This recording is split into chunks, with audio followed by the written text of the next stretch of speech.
Succession recaps. I am your host, Negin Farsad, and we are dissecting HBO's hit series Succession because you are an ATN citizen, and you are an ATN citizen, and I am an ATN citizen. And so today we will tackle season 4, episode 6, titled Living Plus. Don't be confused, this is still the FTN feed, and you will get your regular episode of Fake the Nation on Thursdays, but on Mondays for the next 4 weeks, we will be doing this bonus Succession recap pod. The panel today, folks, is as shocking as Mattson walking barefoot between two private jets. We have joining us the artist, the filmmaker, our resident Uber wealth expert, and all-around delightful human being who I'm happy to call my good friend. It is the incredible Danielle Dirtschlag. Hey, Danielle. Hey, Negin. I'm thrilled to be here. And I think if Shiv were to describe me, she would call me someone with a vagina who's cheerful and not tall enough to be a model. And I'm okay with that. I love that description. We also have with us a man you've maybe seen on Broadway in Chicago. Maybe you've seen him on Project Runway, or maybe you've seen his solo shows, or maybe you remember him from Fake the Nation, arguably his most important credit.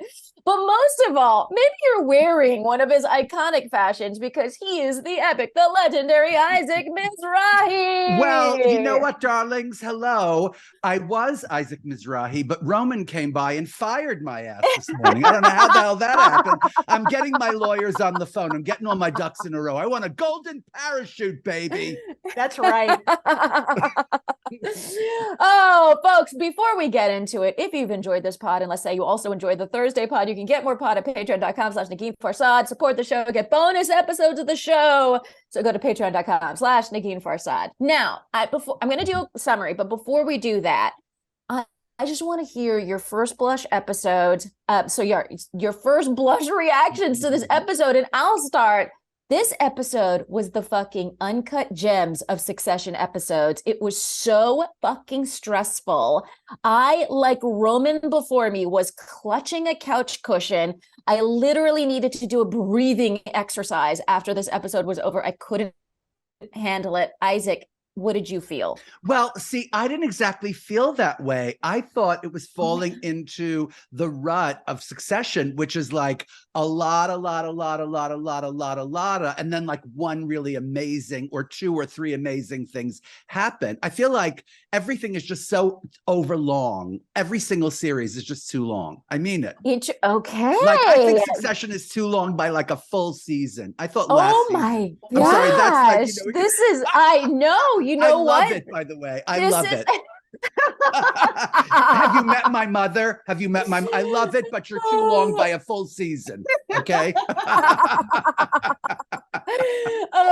Okay. This is, you know what? And this is why we brought you on, because you were going to give us the very bespoke Mizrahi take. And God, that is what's happening here. I'm still alive. Yes. I'm still alive. Or I'm sitting here, I'm breathing. Okay, go on.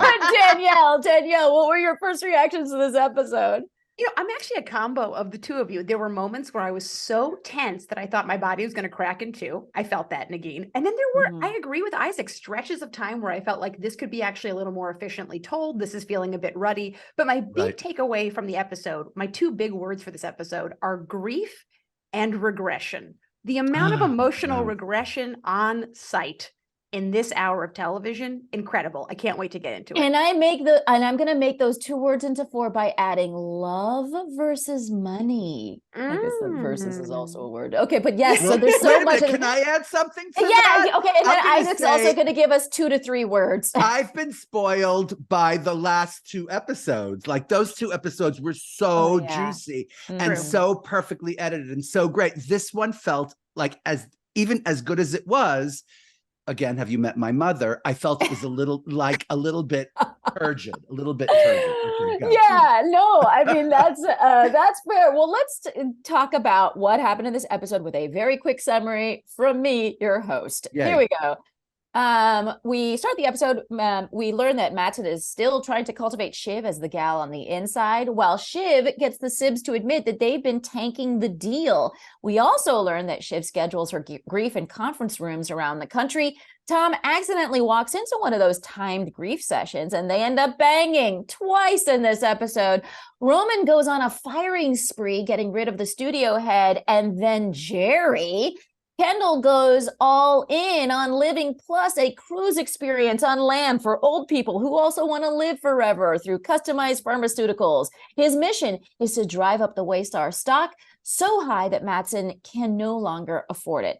He gives a Steve Jobs-style product launch that included many made-up numbers and made everyone schwitz. It also made Mattson tweet a Nazi camp slogan. But in the end, Ken's performance was oddly triumphant. He takes a literal victory lap in the Pacific Ocean, ending the episode, as Succession is wont to do, with Kendall floating.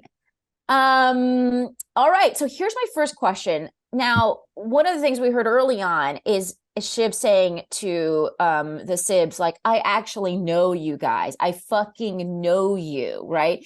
And then she's like imitating their childhood stuff, like Shiv spilled chocolate milk in the Range Rover. Oh,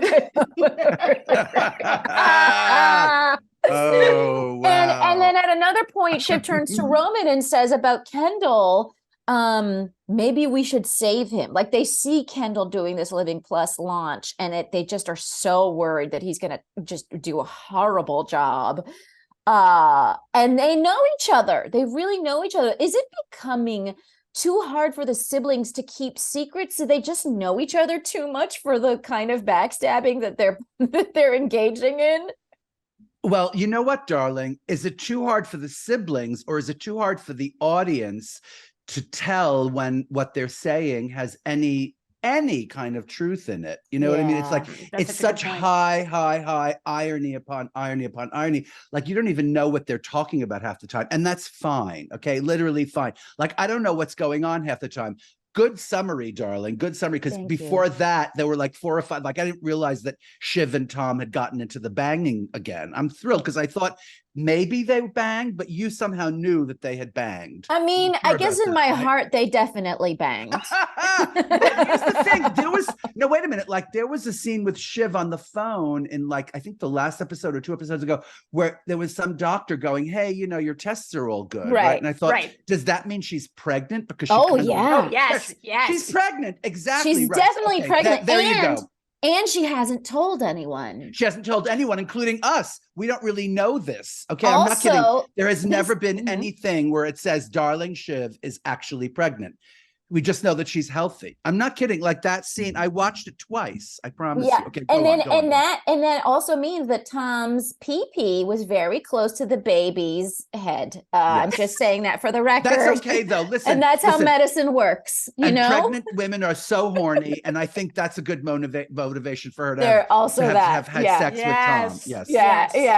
But it's so funny because when you go back into that scene and you look at her, the way she cries, because I rewatched that scene in the conference room where she's just like 1, 2, 3 and develop tears. It was so it becomes such a comedic scene.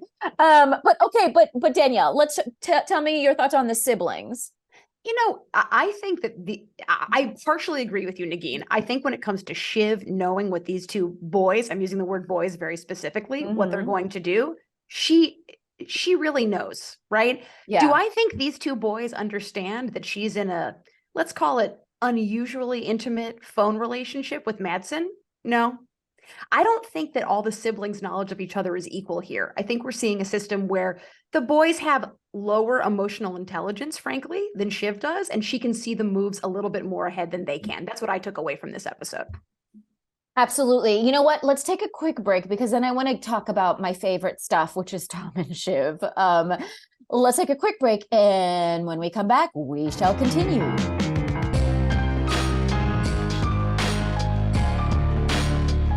And we are back, and let's talk about the scenes with Tom and Shiv. First of all, bitey. They're like at a party. I know. They're at a party just biting each other's arms. I mean, I was like, are people seeing this? Is this ending up on page 6? Like, what is happening here? So that was already crazy. What do you think of their flirt, the way they flirt, I guess? Isaac, what do you think of how they the bitey thing? I kept thinking, rich people, right? They just do whatever the fuck they want, and they don't care, and they don't think, and they just do the stuff, and then it gets on page 6 or it gets into columns, and they go, oh, wait a minute, and they think they're such masters at manipulation of the press, but in fact they do forget themselves, because they think that they own everybody and they own everything, so they do like bitey in the middle of like a party, and they don't expect anyone to kind of, right, like the world is just their living room and no one else is in there, so that's what I thought about. And then of course they end up having sex and then having this crazy conversation where Tom is basically radically honest and says, I really, really love my career and my money. I like nice things. I like my watches. Literally the first time anybody had said anything earnestly on that show. I was like, somehow like William Inge, like, a monologue in the middle of this ridiculous, crazy, like this earnest guy going, yeah, I really like nice stuff and my watches and my suits, But doesn't it say everything that's what earnestness leads us to on this show? Watches. Yes. Like the most vulnerable, intimate, earnest moment, and we're ending up with like wristwear. It's really heartbreaking. It's heartbreaking. It is. It's heartbreaking. It makes you see that is character. Is it heartbreaking, or I don't know. I wonder on some level, like I have a friend who I suspect kind of married a particular dude because of a comfort that he provided. Oh, really? You have one friend? Darling, most of my friends, okay? You need to come to a few parties with me, honey, and see these women, okay? And these men who marry their spouses for really, okay? I am not kidding. I am not kidding. And so I feel like everyone's doing it at so many different levels. Like it doesn't have to be you're dating the billionaire's daughter, right? Like it could be at so many different levels. There's like comfort, because it is an element in, and even Willa said it in the last episode or the episode before that, whatever, the wedding episode, that stability like is part of it. The money is a part of it, But and would you think, what do you think? How does that land for Shiv? Well, can I just say one thing? Yeah. You know what? I want to just kind of take this turn to a left turn here. Yeah. Where are all the booze addicts? Like, where are all the alcoholics? And so, like, I miss Kendall being on drugs constantly, because I feel like rich people who marry each other for money and do things only for money and only for money. They don't go to therapy, by the way. They don't go to therapy. Their only thing is to become like addicts.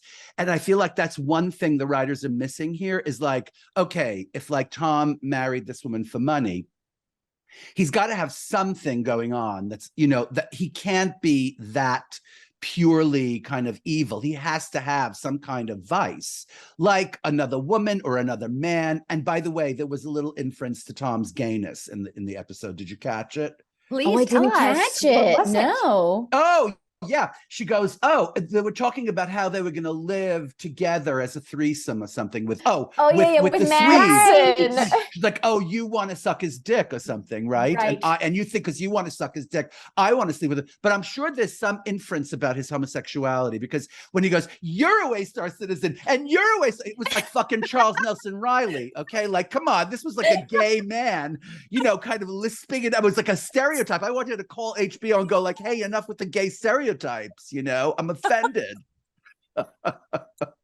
So I'm not kidding. I think they need to develop some kind of a vice for Tom, or reintroduce Kendall's vice as a major theme, because I feel like that's what's missing here, that tragic element of it. And they talk about the Swede having like the vices of drugs and stuff, but it's not enough. It's not enough because he's not central enough, So in your experience of rich people, there's usually like some sort of vice like that on display generally. Yes, there's vice, and there's, crazy kind of, inbred marriage, and people having babies because, people have babies because they know they're going to get another $1 billion when the matriarch or the patriarch dies. I'm not kidding. They go, oh, well, that one gets another $1 billion because they have another baby. So I'm not kidding. I swear to you, kids. I swear. Danielle, what did you make of Tom and Shiv? Oh my God, what to make of these two? I mean, first of all, I mentioned regression at the top of the show. Yeah. There was a lot of childhood behavior in very expensive clothing in this episode. Yes. Uh-oh. Uh-oh. Freeze pop. That was so sudden. I know, and it was so interesting what she was saying. I know. Oh no! Let me text Andrew. her. Andrew. Hi. Yeah, Negin, you want to text? Yeah, let me text her. I'm so excited that someone else is having tech problems besides. I know you're not the only one. Everybody in solidarity. Yes. She probably figured it out. It's a good pose for her to be frozen, and she. I know. You want to just throw Gloria Steinem or something. Yes. You want to throw peanuts in her mouth. Exactly. Okay, there we go. Did I do something? What happened? You froze, darling. You said so. Let's take it back from very expensive clothes. Is childlike behavior and very expensive clothes. So in this episode, I think we all saw a tremendous amount of childish behavior in very expensive garments, right? And Bitey, when I was watching that, I felt so many things at once. First of all, it could be interpreted as an interesting, wealthy public kink, perhaps, right? Yeah, I like to bite people in public. But Negin, if I'm honest, I also have to say it reminded me remarkably of when I had a crush on my fellow fifth grader in Chicago, Illinois. And I decided that a way to show him that was to harm his person with my teeth. There's something about this episode where there's so many references to childhood. Shiv says, "Don't get dirt on my confirmation dress." They're all calling each other boys and girls throughout the episode. I marked it. Right. Kendall on the stage in his fucking fake pilot jacket. We're talking here about that was so good, right? Right, amazing. So good. We're talking about emotional children in adults' clothing here, ruling the world. Pretty terrifying. And I thought that Shiv and Tom's dynamic was the kind of playful, darkly playful version of that in this episode. If I saw two people with that kind of thread count on their person biting each other at a party, similar to Isaac, I would think, who has a good therapist they can get to right away? It's time. Yeah. Well, I mean, and of course the overarching comment that Roy, that the master made before he died, you are just not serious people. I mean, that comes back to haunt us in that very Shakespearean way. It's going to keep coming back, and they're going to keep using that quote. They have to, because it was so major, and the placement of it and everything, right? That's planning, darling. That's right. That's a writer's room. Yeah. Yeah, absolutely. I also want to take a look at, so talking about this kind of childlike behavior, Roman is just kind of doing whatever he feels like right now. He is, as Jerry puts it, he is a weak monarch in a dangerous interregnum. Interregnum, what a good word. I know, right? So good, so good. Jerry. And also the fact that, oh man, part of one of the things I realized about myself as I was watching this episode is I am too nice, I think, in most situations. I've never said any of these things. I've never said to someone, treat me with respect, even if I've felt that right, exactly. And Roman, who arguably doesn't deserve Jerry's respect at that level, is you don't treat me with sufficient respect. And it's oh my God, who says that? I've never said that. Except, you know what though, darling? You know what's so great about that is that he fires her, and then he knows immediately that he fucked up. That it was wrong. Right? That's right. And he says to Kendall, he goes, you may have to undo this, right? Because how many of us have been in that resonated? Okay, that resonated. That did resonate. Even though it didn't resonate so much like what you're saying when someone says to another person who, right? It's true, but it did resonate that he knew he fucked up. By the way, okay, I'm sorry to spoiler alert this whole podcast. Yeah, no, yes. Darling, the chilling moment of him in the car at the end, the heartbreaking moment of him listening. And by the way, who sent that? Who sent it? Or did he make it? Was it Kendall? What was it? Did Greg make it? I think Kendall sent it. I paused it to look because I also wanted to know. I think that was a text from Kendall. I'm 80% sure. Really? Yeah, That was and Kendall. because there was so much like cutting and well, whatever. because he walked out. That's why he was, and he was, and in advance of the speech, he kind of betrayed him. He was like, "Don't do this, don't do this." So in the end, it would have been Kendall. It would have been Kendall. Either that or the amazing sound technician who cut that shit together. Oh my God. That was something amazing, right? That was Well, I mean, as everyone knows in the business, you first share your phone number with your sound engineer. Well, of course, it's so important. It's so important. Yeah. No, because first, A, he could get it. That sound engineer. Right, Was right. Okay? B, he did that amazing job of getting Logan Roy to say they was going to double their profits. Unbelievable. He did that. And can I say like one thing? Roman's in the room. He's firing Jerry, and he says to her, "You're not showing me sufficient respect." Nikki, not only has none of us said that sentence, none of us have sent that sentence rather quickly after sending someone a photograph of our erect dick. Yeah. You're so right. You're so that right. is in the room, people. He is demanding respect from a woman he has actively sexually harassed for months. Incredible. And the other fun thing too is like in terms of this acting like children is, so then Roman, right, you said, Isaac, he immediately knows he did something wrong. He goes to Kendall and he's like, what if I fire the studio head? Okay, already did that. baller. Yeah, exactly. What if I fire Jerry? And then Kendall, it's sort of like literally, it's like, oh my God, I ate the entire package of runts. You know what I mean? And then Kendall's like, that's awesome. What if I also ate all of the nerds? You know, that's great. Congratulations, baller. Yeah, yes. Exactly. And he goes, look at you. Who are you going to fire next? Fire Frank, fire Carl, eat Greg, fire me. And then this was one of my favorite lines in the show, because this is Kendall being Kendall. Dynamic Waystar duo shake up their senior leadership team. Grumble, grumble, quote, grumble, quote, grumble, quote. Caveat: some are saying these two young Turks might just have what it takes to turn things around. I know, exactly. God. Hilarious. Just so amazing. And it is very much. I mean, it's like parts of this feel like it's just an episode of Stranger Things, and these kids are on bikes, running around town. And then, of course, other parts of it to me feel like King Lear. Really, I mean, I'm sorry, yeah. And that's why I keep referring to Greg as being the spoiler. He's going to get this at the end. They're all going to die, or they're all going to go away, and Greg's going to get everything. To me, which was the brother that was exiled in the beginning of Lear? Is it Edgar or Edmund? One of the brothers gets the good one gets exiled, right? Right. Like Greg is always being sent off to I don't know where, but in the end he kills his brother, who's horrible, who exiles him. I think it was Edgar or Edmund. Can you Google? It doesn't matter. One of the Eds, from King Lear, the good Ed ends up with everything, And I feel like that's where we're headed. Or else, his father, played by that amazing actor, that beautiful actor whose name I forgot, from Babe. Yeah. The guy who plays, I forgot his name too. Okay, I forget everything. But he's going to swoop in and Greg is going to get everything. I don't know. That's how I feel. So, I mean, what did you think? So it's interesting because we briefly talked about this, your theory on Greg taking everything, which is a very popular fan theory as well.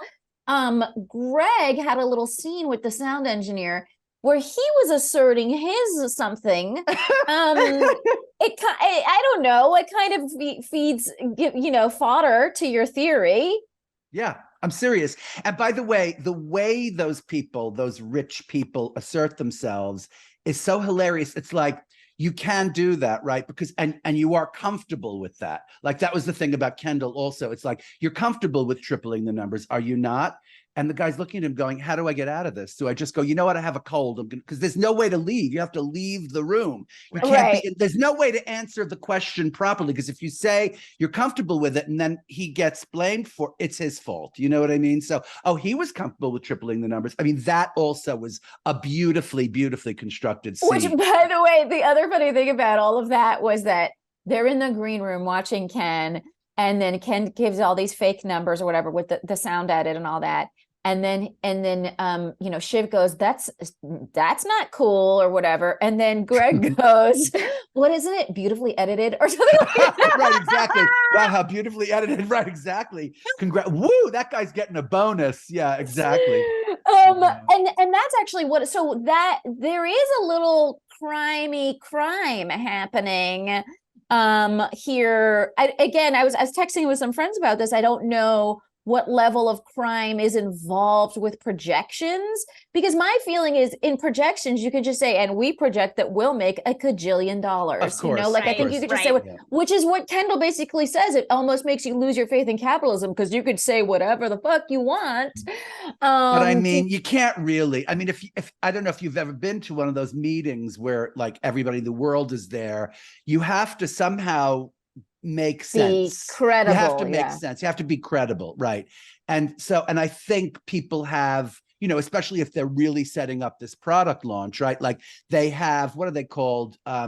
Comparables. They have comparables. You always have comparables. And so if you do a little better than comparables or a little bit, right? And so they come up with a figure, and it's always bullshit, but then it's like bullshit. You know what I mean?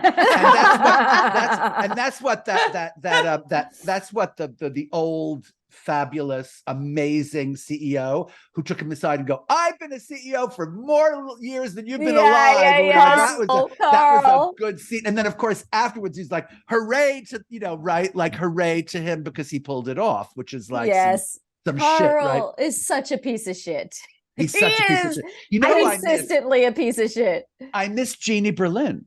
Does anybody miss Jeannie Berlin? Yeah, Hello. Always, every day of my life. Every day of my life. I just want to live. She needs a spinoff.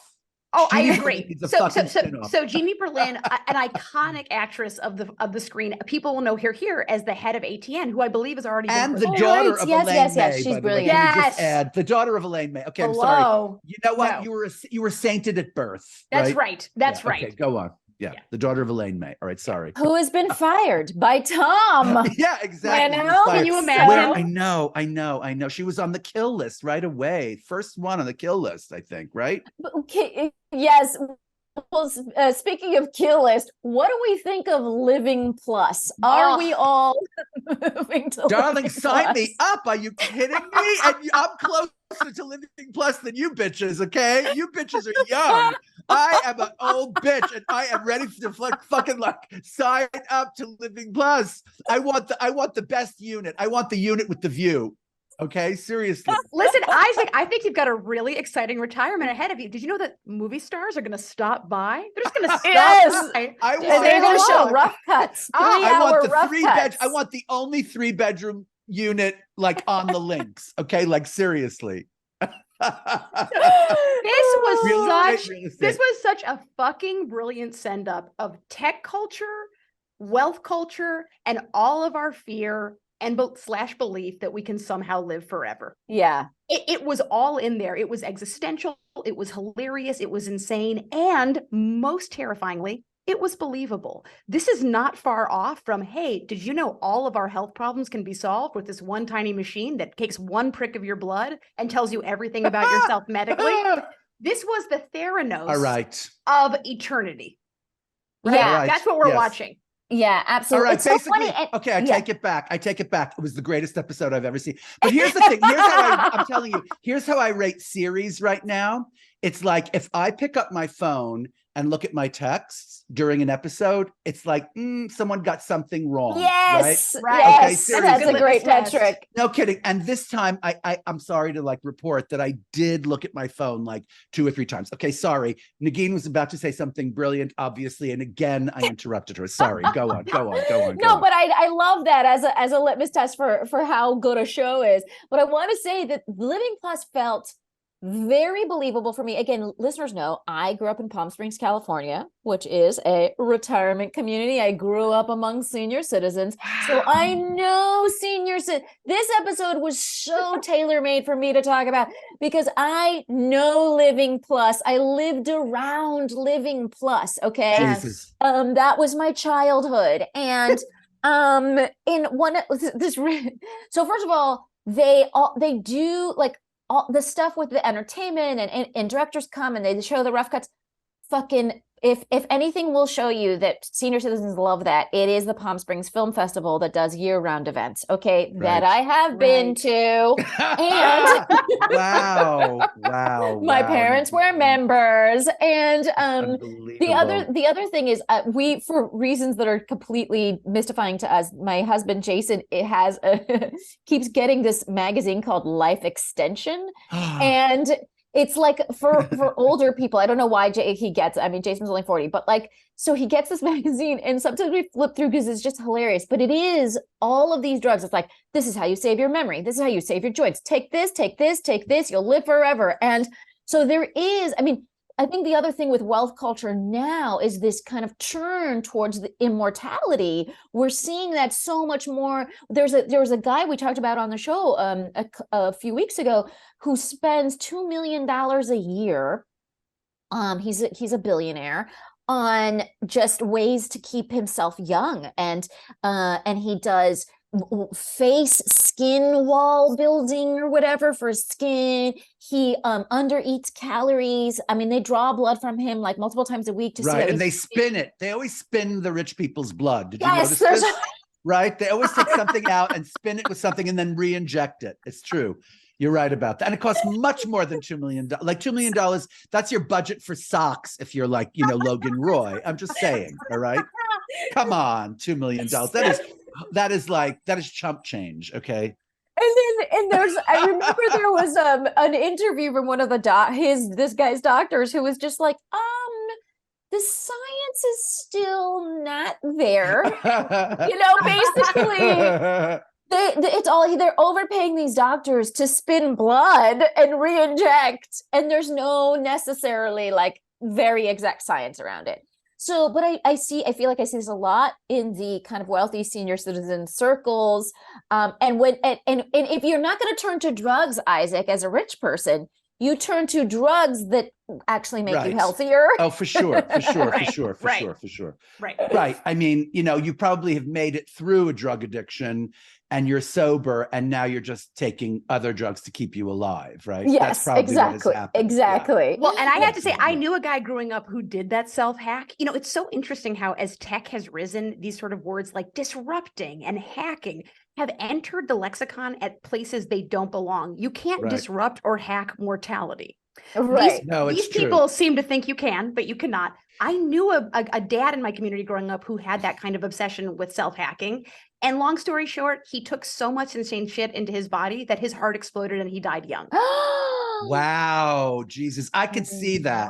I could see that. Because if I take something for this and something for that, and then a Xanax in the same night, I think like I'm going to explode, Right. That's what I think. And by the way, the other thing that doesn't exist, speaking of addiction and like words. Oh, by the way, Love Bomb is on every fucking show in the world. No, but the other thing is like sobriety coaches, because they won't go, like some of them will not go to, so they get someone to come to the house and babysit them and sort of tell them, hey, put that drink down. And that costs, $200,000 as opposed to just checking yourself into like something. But that doesn't work either. Like that's a hack that doesn't work, darling. Like if you're really gonna come off of drugs or alcohol, first of all, the meetings are everything. You have to go to the meetings, and rich people are not going to go to meetings. That's why I'm not kidding. And and the rescinding of the way people go back to drugs and alcohol, the percentage of that is so high. And so I think like that's the one thing on the show that I am aching to see more of, is like addiction. Well, and I feel like Kendall was like he had a little sweat sheen on him this episode, where I was like, oh, I wonder if they are setting us up for that, I thought so too. And also like he was so in his kind of like, what's that word? Like that sort of zone before the meet. He really did seem like a person on something, Yeah, he was doing it was like that eye of the storm is calm, but the storm around, the thing around it is like crazy. He was being like eye of the storm until we get to the crazy. Let's actually talk about Kendall. I mean, I don't know. At first, it was very cringy, right? It was couch cushion clutching cringy. Yes. But then he sort of killed it. I don't know. What did you guys think? Yeah, I mean, I agree with you. And I saw that coming. Did you see that coming? In that, like we couldn't see him fail again, because he's failed so many times about on that. the show. No, I'm talking about like we have a few more episodes to go, right? So like before they conclude that it's going to get sold to the Swede or not, we have to see the struggle and what is going to interfere with the Swede just taking over would be their plan actually beginning to work somehow. By the way, for someone who doesn't understand any shit that goes on in the show, I think I understand the damn thing pretty well, right? Yes. Girl, come on, stay with me, Negin, stay with me, Danielle. I mean, like seriously, like it's serious. If you're like sitting there going, okay, we have like, but this is the problem with episodic TV, which by the way, I love so much more than movies now. Have you thought this? It's like, I don't even care if I see another movie ever. Like all those movies, it was the worst year. Oh, darling, the movies this year was terrible. There was one terrible one after another, and everything won an Oscar because it got made.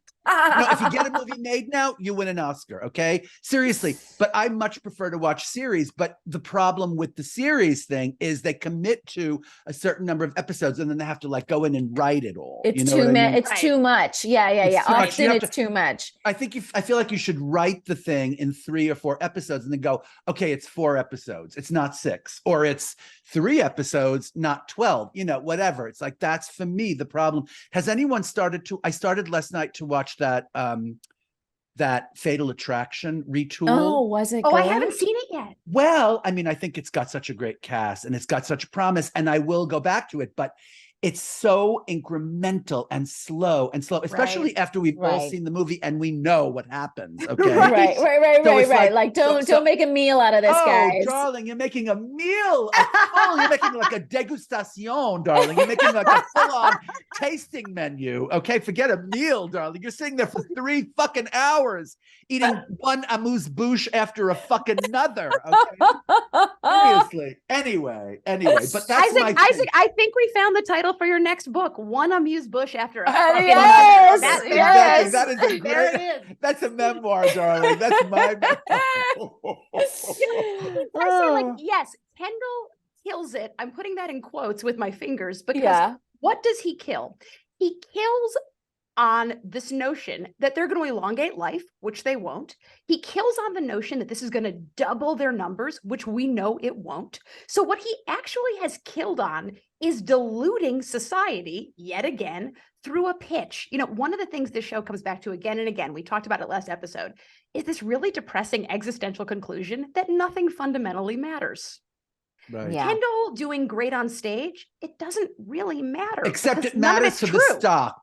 The thing is, it matters to the stock. So everybody makes money for a minute. Right. And then they lose money the next minute. The other thing that doesn't like compute with very, very rich people is sexuality. Did you ever notice that? And this they get really, really well. I feel like nobody has sex on that show. It's the greatest thing in the world. It's like they really don't. No sex, and it's the greatest thing. And they're right. The writers are right. And the only one having sex is Greg. Okay, so thereby I'm going to myself, he's the only pussy hound that is actually out there like with a specific thing that he likes, You think Greg gets a yes? You think Greg is getting yeses? Oh, absolutely. Are you kidding? Sure. You don't think so? First of all, he's not. First of all, he's a handsome guy. Second of all, tall. He can have a chat. He might sound ridiculous in that chat, but like he can do it. You know what I mean? He could probably, compliment and flirt or whatever. And he is wearing $15,000 watches so to signal to the honeys that he's got money. Plus, of course, darling, he's getting yeses. Dispensing the cocaine. He's probably dispensing the cocaine. Oh, absolutely, parties, right? Absolutely. He goes to a party like full of drugs. And he's got a Rolodex full of sound engineer phone numbers, which is coveted. What else do you need? Well, listen, maybe you both are right, but one of the things I was thinking about a lot this week is that none of these people have a friend. Yeah, we haven't seen a single character on this show have a meaningful Jerry is Shiv's godmother, which is an example of Logan not having had friends. Precisely. Go ahead, yeah. So no one here has there's not a single scene, and Isaac's right, this is a lot of fucking television. There's not a single scene where someone has had an intimate conversation with a friend. So intimacy in general just doesn't exist in this ecosystem. It's all about sadism and winning. So I guess in that context, I wasn't thinking about Greg really succeeding, but now that you say it, I bet you're right. He's sneaking off. He's finding some fabulous gal who loves a Rolex and a dumb joke. And they're having He's always getting it. He's always running after girls at every single party. I know, but I haven't seen him be very successful.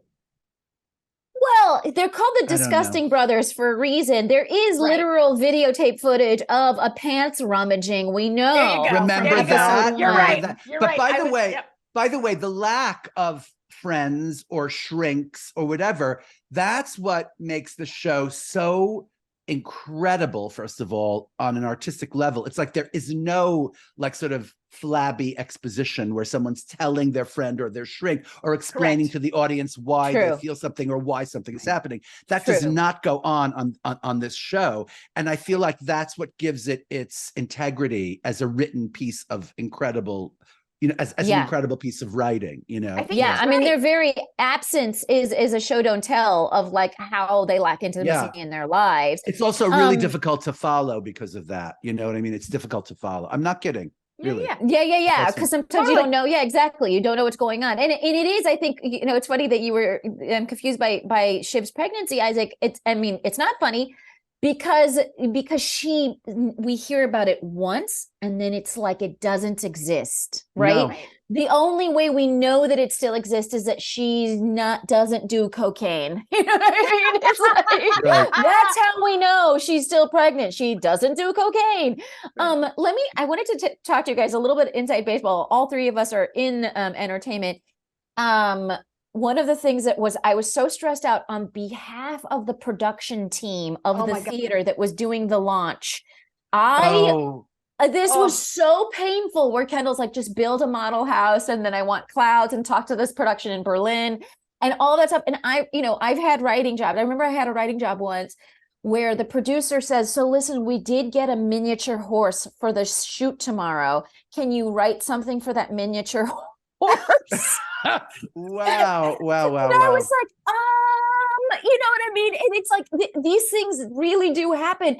And you're just sweating buckets of like, I have to write a fucking sketch for a miniature horse. How does that work into anything that we're doing in this otherwise show about something completely different?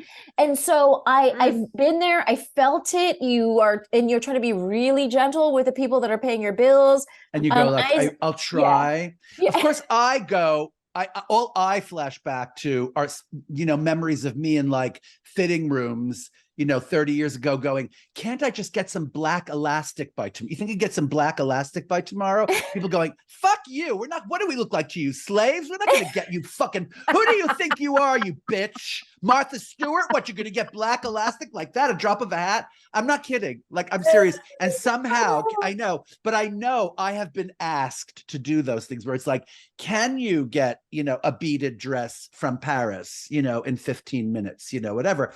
And I go, I'm going to really try. And then you don't get, and then there's such an awkward, because they push and they just want to check off that thing that day and go to Majorelle for lunch and go, okay, dress is arriving by tomorrow at noon. And then it's really not, the collision. And somehow Kendall managed to kill it anyway. You know what I mean? He was trying to prepare, overdo. Didn't matter, And it didn't matter. He didn't need the fucking clouds. I mean, and that's the other, he always has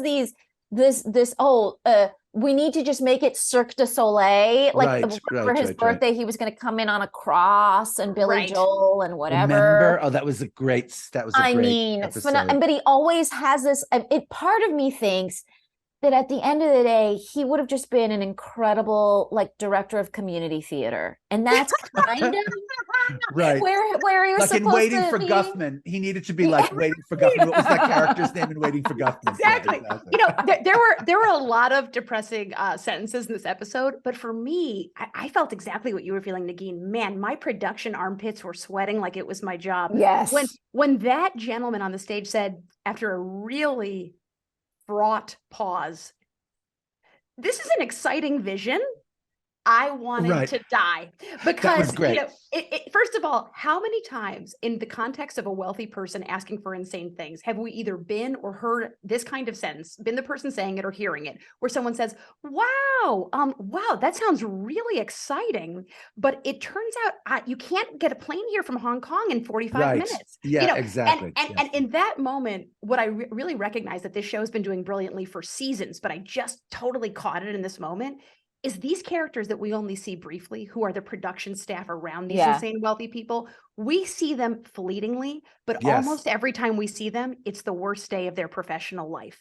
These boys are professional bombs going off in the faces of very decent people trying to get a paycheck. That is, by the way, you know what? Not to mention the fascism of Kendall going, we're never going to say no, right? We're never going to say no. Yes, never no. Nightmare. Never no Nightmare. to Kendall. Never no to Kendall. Never, and they all go never no to Kendall. They have to say it. You know, they have to go like, God, it was my so God. Bore on the floor, right? Yeah, that moment was so Bore on the floor.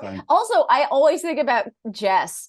Man, with Kendall's assistant, she logs in some hours. I hope she is being paid. Oh my God. She is so being paid. On call, and she knows how to plaster on that like minor smile that she kind of always has, that's like hiding unbelievable stress, and then she's shaving off years of her life in that job. By the way, so I think she's either like, you know, she's either like taking money and some straight, like embezzling something. I swear to God. I hope she is. Like me too. I feel like she has to be embezzling, because she knows that if he comes for her, she goes, here's the things I know about you. So I think I'm just going to keep my cash. Yes. You know? Yes. That might be a minor plot line for the writers. Thank you. You're welcome. You're welcome. Exactly. They all listen to the show, so you're really reaching them. Exactly. Isaac, now, Danielle can attest to this. When I first thought about doing this recap pod, my first dream was that you would do the show. So you're, first of all, making one of my little dreams come true. Come on. My second dream was to ask you in particular about the fashions. Well, as a fashion icon and as someone who sees wealthy people, what are they getting it right? How are they doing? They're doing incredible. Are you kidding me? They're doing amazing. You know, they're doing amazing. And especially like when it comes to, you know, the way they dress the men, you know, the way they dress the men, which is that's not easy. And you think it's so easy. Oh, give this guy a suit. I mean, there are all grades of tailoring, and I can see it with my eye. I know what they're doing with that, you know? And then of course, the way they dress Shiv, which, you know, by the way, did you notice how shockingly beautiful she looks in a black dress? It's like, how much people just look so much better in clothes that are dark, right? They just do. And they keep her in these light colors, in the light, you know, because I guess those billionaires go, you know what? I'm just going to show up in beige today, or light gray. I don't care what I look like. She has obviously like this pendulum that swings, you know, like Roman, who we noticed in the last scene, like, I'm a piece of shit, like play that again, you know, play that a few times, right? But in Shiv's case, the way she looks, it's like, you know, she can look so shitty and then she can look so great, but to her, she always looks fine. You know what I mean? Like she's so rich, and so she's got such crazy, what's the word? Mood swings. She either feels like the queen of the world or like, you know, the biggest piece of shit in the world, but somewhere she always lands on that dress and she looks fine in it. You know, she feels like she looks fine. And everyone at home is going, oh God, Shiv, no, not that, you know. What happens with rich people, it's like, oh no, oh, just because it's expensive doesn't mean it's good. Doesn't mean it looks good. Yes. Exactly. Right. But I think that the note on the men's clothing is really well taken, because one of the things things I find really interesting is how they dress Kendall versus Roman. Right. Oh, Kendall's kind of always doing a little bit of a tech bro look or something, but it's still expensive. And Roman always has this little tight shirt on that's like a real, like from you know, from Turnbull Asser or something, like custom made in London, right? Meantime, it promises that there's a jacket somewhere, but he never wears the jacket. Right. You know, I think like that is great. It's like, I promise you, this shirt makes you know that I have a jacket somewhere, but I'm not going to wear it. You know, I mean, it's amazing. It's that part about the way they dress Roman, right? So good. So good. So Isaac, good. what about the other men's suits, like the Carls and the Franks? Oh, like, what are you noticing there? And poor, oh my God, that poor character that they keep shitting on. And I'm finding it slightly anti-Semitic, though, a little bit anti-Semitic. The Fisher Stevens character. Oh, a little. They keep shitting on him to such an extent. And that scene last week where he had like that giant plate of food in them. I was, oh no. Speaking of couch, couch cushion clutching cringe, right? Like, that was so cringy, but the way they dress him, and it's like, oh no, Men's Warehouse, we got it. It's like, oh no, can't you spend a little money on a suit? And yet you spent some money, like to you, that's a lot of money for a suit. Oh shit, it's not exactly Men's Warehouse, but it's not Men's Warehouse. Ah, my God, that person spent a lot of time culling suits and vetting suits, right? For Fisher Stevens. That's amazing. You reminded me, I have a horrible, but in my opinion, necessary question for you, friends. Which is Jared Menken Jewish? Oh. This had not occurred to me. I was talking with my brilliant friend, Dan Fishback, and he said, this season's making me so nervous because the only real Jewish character is Jared Menken. And I stopped what I was doing. I stopped in my tracks. This had not occurred to me. And I said to him, what makes you think that? And he said, wait. His name is Jared Menken. This is the presidential one who's candidate. going to be the presidential candidate. And so the question is the central Jewish character on this show the white nationalist one? I mean, I think that's a question we have to at I'm least not kidding. end with. Well, you can't, honestly, when you're writing about Waystar, which is a right-wing kind of leaning, right, a little bit, don't we feel that it's a right-wing? It's sort of between Fox and, it's between a lot of things, right? I'm not sure it's exactly Fox, but it is Fox. It's Fox, okay? Right. But so when you're writing about that, you have to suspend disbelief about what the show is representing a little bit. You know what I mean? Because if you're giving the reality of that, like, in fact, it is very, that kind of media is very racist. It's very anti-Semitic. You know what I mean? So they have to give a little bit of that. They do, right? Well, I think of also like people like Dinesh D'Souza, right, who are like Indian, but like hate every immigrant, and so it sort of is the way. I mean, there's always these figures that appear on the right. Mm-hmm. And so I wouldn't be surprised if Jared Menken is Jewish. I think he might be like the Stephen Miller kind of stand in this context. Oh Right. Santa Monica. Because we know Jesse Armstrong listens to this recap and only this recap. I want to say to Jesse, as a Jewish viewer and a fan, Jesse, if this man is a Jew, if Jared Menken is a Jew, I need you to throw me one more chosen person who doesn't want to make me vomit. Just one. That's all I'm asking. But there's also it's possible there's a Carl or a Frank or a Jerry in there who's Jewish. I'm pretty sure that the Fisher Stevens character is Jewish. I can't be wrong about that. Could be. I could just use one pleasant Jew. What is his name? One pleasant Jew. Pleasant Jew. I don't think I'm asking for the world. Also the name of Isaac's next biography. One pleasant Jew, exactly. And okay, well, listen, we are about to wrap up, and before we do, I need to ask you both for some predictions. The most ridiculous part of every recap pod. Why do we do it? It doesn't matter. But I'm so curious. Where do you think this is all going? I mean, after this episode, Isaac, are you still on the Greg train?